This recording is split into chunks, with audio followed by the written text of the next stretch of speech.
പരീക്ഷ ആയതുകൊണ്ട് തന്നെ നേരത്തെ കാലത്ത് നീട്ടി ചായയും കടി ഉണ്ടാക്കിട്ടാ. ഞാൻ ആലോചിക്കുന്നേ പണ്ടേനെങ്കിൽ ഉമ്മാ ചായ എന്ന് പറഞ്ഞാൽ ചായ റെഡി, ചോറും റെഡി, കടിയും റെഡി, ഒന്നും വേണ്ട. പരീക്ഷയാണെങ്കിൽ പറയും വേണ്ട, പഠിച്ചാൽ മാത്രം മതിയെന്ന്.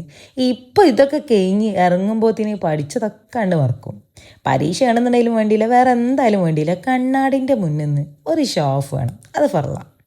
അങ്ങനെ അച്ചുവിനെ തറവാട്ടിലൊക്കെ തട്ടിയിട്ട് നേരെ കോളേജ് പിടിച്ച് ചേന്നര മൗലാലേനെ ഇട്ടാ നമുക്ക് എക്സാമിൻ്റെ സെൻറ്റർ ഉണ്ടായിരുന്നു.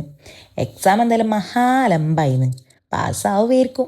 അതിൻ്റെ ഒരു ക്ഷീണം തീർക്കാൻ വേണ്ടിയിട്ട് ഞങ്ങൾ നേരെ ഫുഡ് കഴിക്കാൻ പോയി. എടക്കനാടുള്ള പുഴയോരത്തേക്കാണ് പോയതേ. നമ്മളെ ഇന്ദ്രജിത്തിൻ്റെ സ്വന്തം ആളെ കടയണത്. മൂപ്പര് ഉദ്ഘാടനത്തിനൊക്കെ വന്നിക്കണ്. പുഴൻ്റെ ഒക്കത്തായതുകൊണ്ട് നല്ല രസമാട്ടോ അവിടെ നിന്ന് ഫുഡ് കഴിക്കാൻ.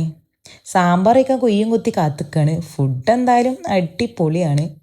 പക്ഷേ എനിക്കുണ്ടല്ലോ ഈ പായസം ഇഷ്ടമായില്ല. ഈ മഴക്കാലത്ത് നല്ല കടുപ്പാട്ടോ അവിടെ വെയിൽ. നിങ്ങളവിടെ എങ്ങനെയാണ് ആണെന്നുണ്ടെങ്കിൽ കമൻറ്റ് ചെയ്യണേ. അപ്പം എന്താ അത്രേ ഉള്ളൂ. അപ്പം ശരി, കാണാം.